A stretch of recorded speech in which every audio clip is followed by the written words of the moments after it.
തെരഞ്ഞെടുപ്പുകളിൽ ഓരോ സ്ഥാനാർത്ഥിക്കും ചെലവാക്കാവുന്ന സംഖ്യയ്ക്ക് election commission ഒരു പരിധി നിശ്ചയിച്ചിട്ടുണ്ട്. ലോക്സഭാ തെരഞ്ഞെടുപ്പിൽ അത് 54 ലക്ഷം രൂപയിൽ നിന്ന് 75 ലക്ഷമായും 70 ലക്ഷത്തിൽ നിന്ന് 95 ലക്ഷം രൂപയായും വർദ്ധിപ്പിച്ചിട്ടുണ്ട്. നിയമസഭയിൽ അത് 20 ലക്ഷത്തിൽ നിന്ന് 28 ലക്ഷമായും 28 ലക്ഷത്തിൽ നിന്ന് 40 ലക്ഷമായും വർദ്ധിപ്പിച്ചിട്ടുണ്ട്. നമുക്കറിയാം, ഈ പ്രചാരണങ്ങളൊക്കെ നമ്മൾ കാണുന്നതാണ്.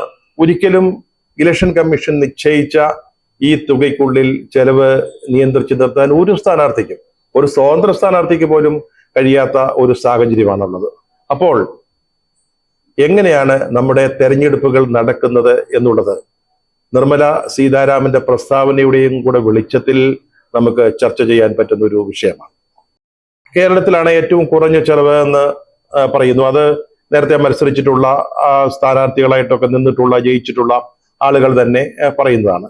നമുക്കിവിടെ ധാരാളം തെരഞ്ഞെടുപ്പ് പ്രചാരണ ആയുധങ്ങൾ ഉണ്ട്. നമ്മൾ പോസ്റ്ററുകൾ ഇറക്കുന്നു, വളരെ വൈവിധ്യമാർന്ന പോസ്റ്ററുകൾ, അതുപോലെ ചുവരെഴുത്തുകള്, കുടുംബയോഗങ്ങള്, തെരുവ് യോഗങ്ങള്, തെരുവ് നാടകങ്ങള്, ഇപ്പോൾ ആർട്ടിഫിഷ്യൽ ഇന്റലിജൻസിനെ പോലും തെരഞ്ഞെടുപ്പ് പ്രചാരണത്തിന് ഉപയോഗിക്കുന്നുണ്ട്. എങ്കിൽ പോലും നമ്മുടെ ചെലവുകൾ ഒരു നിശ്ചിത സംഖ്യക്കുള്ളിൽ നിൽക്കാറുണ്ട്. പക്ഷേ മറ്റു സംസ്ഥാനങ്ങളിൽ ചെലവുകൾ അങ്ങനെയല്ല.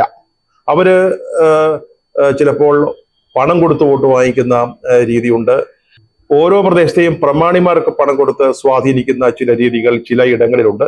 കാരണം അത്തരത്തിലുള്ള ആളുകൾ പറഞ്ഞാൽ ആ പ്രദേശത്തെ ജനങ്ങളുടെ വോട്ട് ലഭിക്കും. സാമുദായിക പ്രമാണിമാരെ സ്വാധീനിക്കുന്നവരുണ്ട്, പിന്നെ കൈക്കൂലി കൊടുക്കുന്നവരുണ്ട്, പിന്നെ ഒരു വലിയ ഗുണ്ടാ സംഘത്തെ പോറ്റി പുലർത്തേണ്ട ഒരു സാഹചര്യം പോലും മറ്റ് പലയിടങ്ങളിലുമുണ്ട്. അവരുടെ ചെലവ്, അവർക്കുള്ള പ്രതിഫലം, പിന്നെ നമ്മളാരും കാണാത്ത രീതിയിലുള്ള നാനാവിധ ചെലവുകൾ ഉണ്ടാകുമ്പോഴാണ് 100-150 കോടി രൂപയിലേക്ക് അവരുടെ പ്രചാരണ ചെലവുകൾ ഉയരുന്നത്. BJPക്കും കോൺഗ്രസിനും ഒക്കെ തെരഞ്ഞെടുപ്പ് ഫണ്ട് നൽകുന്നതിന് ചില രീതികളുണ്ട്. കോൺഗ്രസും BJPയും അവരവരുടെ സ്ഥാനാർത്ഥികൾക്ക് കേന്ദ്ര ഖജനാവിൽ നിന്ന് ഒരു നിശ്ചിത തുക എത്തിച്ചു കൊടുക്കാറുണ്ട്. സ്ഥാനാർത്ഥികൾക്കെല്ലാം ഒരേപോലെ ആയിരിക്കില്ല. സ്ഥാനാർത്ഥികളുടെ അവരുടെ വ്യക്തിപരമായ സാമ്പത്തിക ശേഷിയും അല്ലെങ്കിൽ പണം സമാഹരിക്കാനുള്ള കഴിവും ഒക്കെ കണക്കിലെടുത്തുകൊണ്ടാണ് ഈ തുക നിശ്ചയിക്കുക. അങ്ങനെ AICC ഓഫീസിൽ നിന്ന് സംസ്ഥാന നേതൃത്വം വഴി ഒരു തുക എത്തും. അതുപോലെ തന്നെയാണ് BJPയുടെ കേന്ദ്ര ഓഫീസിൽ നിന്ന് കൃത്യമായിട്ട് ഒരു തുക എത്തുന്നു. അത് സ്ഥാനാർത്ഥികൾക്ക് വിധിച്ചു കൊടുക്കുന്നു. അതാണ് അവരുടെ പ്രധാന വരുമാനം. അതിനുശേഷം ബാക്കിയുള്ള തുക പിരിവാണ്. ആ പിരിവ് നടക്കുന്നിടത്താണ് അഴിമതിയുടെയും അല്ലെങ്കിൽ പണാധിപത്യത്തിൻ്റെ ഒക്കെ വലിയ പ്രശ്നങ്ങൾ വരുന്നത്. ഇടതുമുന്നണി അങ്ങനല്ല. പ്രത്യേകിച്ച് CPM അവരുടെ ഒരു സ്ഥാനാർത്ഥിയെ തീരുമാനിച്ചു കഴിഞ്ഞാൽ അവരുടെ എല്ലാ ചെലവുകളും പാർട്ടിയുടേതാണ്, പാർട്ടിയാണ് വഹിക്കുക. അതുമാത്രമല്ല, പ്രചാരണത്തിന് നേതൃത്വം കൊടുക്കുന്നതും പാർട്ടി നിർദ്ദേശിക്കുന്ന ആളുകളും തന്നെയാണ്. രാവിലെ സ്ഥാനാർത്ഥി കുളിച്ച് വസ്ത്രമൊക്കെ മാറി അവിടെ കാത്തു നിന്നാൽ മതി. പ്രാതൽ മുതൽ വീട്ടിലെത്തുന്നവരെയുള്ള ചെലവുകൾ പാർട്ടിയുടേതാണ്. എവിടെ പോകണം, ആരെയൊക്കെ കാണണം, ഏതൊക്കെ യോഗങ്ങളിൽ പ്രസംഗിക്കണം, എങ്ങനെയൊക്കെ ആയിരിക്കണം ഇന്നത്തെ പ്രചാരണ രീതികളെല്ലാം പാർട്ടി പറയും. അതനുസരിച്ച് പ്രവർത്തിച്ചാലും മതി. അതാണ് ഇടതുപക്ഷ കക്ഷികളുടെ, പ്രത്യേകിച്ച് CPM പോലുള്ള പാർട്ടികളുടെ പ്രചാരണ രീതി. അതേസമയം ചിലപ്പോൾ പണം കൊണ്ട് അധികാര സ്ഥാനങ്ങളിലെത്താൻ ആഗ്രഹമുള്ളവര് എല്ലാ പാർട്ടികളിലേക്കും സ്ഥാനാർത്ഥിത്വം തേടിച്ചേക്കാറുണ്ട്. അവരുടെ പണമൊക്കെ അവർ തന്നെയാണ് ചെലവഴിക്കുന്നത്. കാരണം അവർ വലിയ സമ്പത്തുള്ളവരായിരിക്കും. അപ്പൊ അവരുടെ ചെലവുകൾ പാർട്ടി വഹിക്കണമെന്നില്ല.